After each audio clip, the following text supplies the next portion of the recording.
आइए हम आज के वचन पे विचार करेंगे। हमारे साथ में मत्ती रचित सुसमाचार उसके 7वें अध्याय को निकालेंगे और 7वें पद को पढ़ेंगे। मांगो तो तुम्हें दिया जाएगा, ढूंढो तो तुम पाओगे और खटखटाओ तो तुम्हारे लिए खोला जाएगा।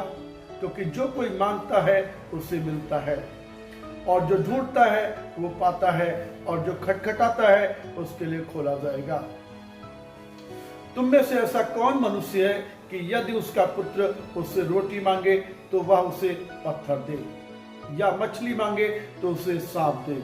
अतः जब तुम बुरे होकर अपने बच्चों को अच्छी वस्तुएं देना जानते हो, तो तुम्हारा स्वर्गीय पिता अपने मांगने वालों को अच्छी वस्तुएं क्यों ना देगा। और यहाँ पे कितना प्रार्थना के ऊपर कितना प्रभु यीशु मसीह जोर देते हैं, और कहते हैं कि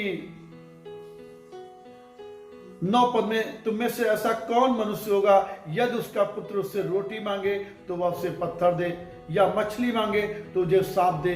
अतः जब तुम बुरे होकर के अपने बच्चों को अच्छी वस्तुएं देना जानते हो, तो स्वर्गीय पिता अपने मांगने वालों को अच्छी वस्तुएं क्यों नहीं देगा।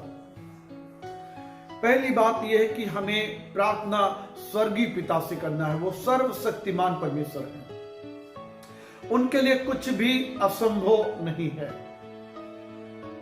मौत के पर भी उन्होंने विजय पाई है, दुष्ट और अंधकार की शक्तियों को खुला तमाशा बना दिया है। उनके नाम में अंधे देखते हैं, लंगड़े चलते हैं, बहरे शब्द सुनते हैं, और पापी के पाप क्षमा हो जाते हैं। वो हमें प्रार्थना के बारे में सिखाते हैं। हम कितना ज्यादा अपने जीवन में प्रार्थना को महत्व देते हैं। आइए हम एक उदाहरण देखेंगे।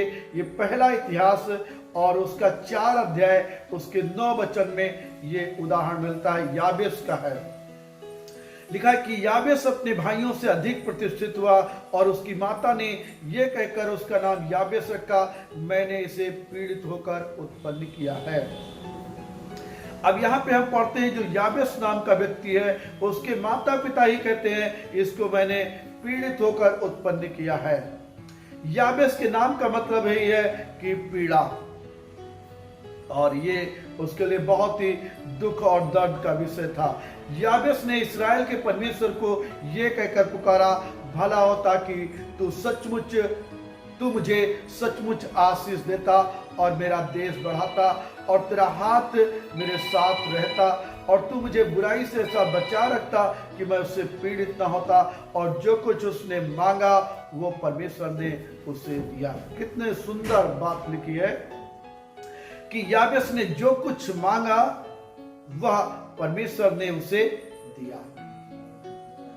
जब आप महान परमेश्वर के सामने घुटने टेकते हैं और प्रार्थना करते हैं, वो सर्वशक्तिमान परमेश्वर हैं, उनको देने में अच्छा लगता है और वो देना चाहते हैं। याबेस ने 4 प्रार्थना की, कहा कि सचमुच की आशीष देता है। क्या सचमुच की आशीष कहीं और प्राप्त हो सकती है? शायद असंभव है। सिर्फ परमेश्वर ही हमें सचमुच की आशीष से तृप्त कर सकते हैं। फिर दूसरा प्रार्थना, मेरा देश बढ़ाता, और तीसरी प्रार्थना है, तेरा हाथ मेरे साथ रहता कि तू मुझे बुराई से ऐसा बचा रखता कि मैं उससे पीड़ित ना होता। तीसरी प्रार्थना है कि तेरा हाथ मेरे ऊपर रहता, और चौथी प्रार्थना है, मुझे हर प्रकार की बुराई से बचा करके रखता, क्योंकि बुराई हमें पीड़ित करती है। और आगे लिखा है, जो कुछ उसने मांगा परमेश्वर ने उसे दिया। प्रभु यीशु मसीह आज भी इस बात की घोषणा करते हैं, मांगो तो तुम्हें दिया जाएगा, ढूंढो तो तुम पाओगे, खटखटाओ तो तुम्हारे लिए खोला जाएगा। जो कोई मांगता है उसे मिलता है, जो ढूंढता है वो पाता है, जो खटखटाता है उसके लिए खोला जाएगा। जब भी आप दुख में हैं, परेशानी में हैं, कष्ट में हैं, आप परमेश्वर के समीप जा सकते हैं। परमेश्वर बहुत ही उदारता से देने वाला परमेश्वर है। और ये आपकी ये लाइफ स्टाइल होनी चाहिए, आपकी दिनचर्या होनी चाहिए कि आप प्रार्थना में उसके समीप जाएं और उससे बातचीत करें। प्रभु यीशु मसीह ने बाइबल लिखा है, मरकुस 1:35 में लिखा है कि वो भोर को दिन निकलने से बहुत पहले जंगली स्थानों में गया और प्रार्थना करने में समय को बिताया उसमें। हमारी दिनचर्या भी ऐसी होनी चाहिए कि प्रतिदिन हम प्रार्थना कर सके। प्रभु यीशु मसीह ने प्रार्थना में भी सिखाया, प्रतिदिन की रोटी आज हमें दे, हमें पाप से, बुराई और परीक्षा से बचा। तो हम जब इन बातों को महत्व देते हैं, प्रार्थना को महत्व देते हैं, तो परमेश्वर हमारी जरूरतों को पूरा करते हैं। वो हमारी हर प्रकार की जरूरत को पूरा करने की कुव्वत रखते हैं। परमेश्वर चाहते हैं कि आप उनसे प्रार्थना करें। आइए हम प्रार्थना में जाएंगे। प्रेमी पिता, हम दिल की गहराई से धन्यवाद देना चाहते हैं। प्रार्थना के जरिए हम आपसे बातचीत कर सकते हैं। प्यारे परमेश्वर, हम धन्यवाद देते हैं, आप सर्वशक्तिमान परमेश्वर हैं, आपके लिए कुछ भी असंभव नहीं है। याबेस ने जो 4 प्रार्थनाएं की कि सचमुच की तू मुझे आशीष देता। प्रभु, आज आपकी इच्छा है हर एक व्यक्ति सचमुच की आशीष को प्राप्त कर सके। दूसरा प्रार्थना की कि आप हमारे दायरे को बढ़ाते। तीसरा प्रार्थना किया आपका हाथ हमारे ऊपर बना रहता।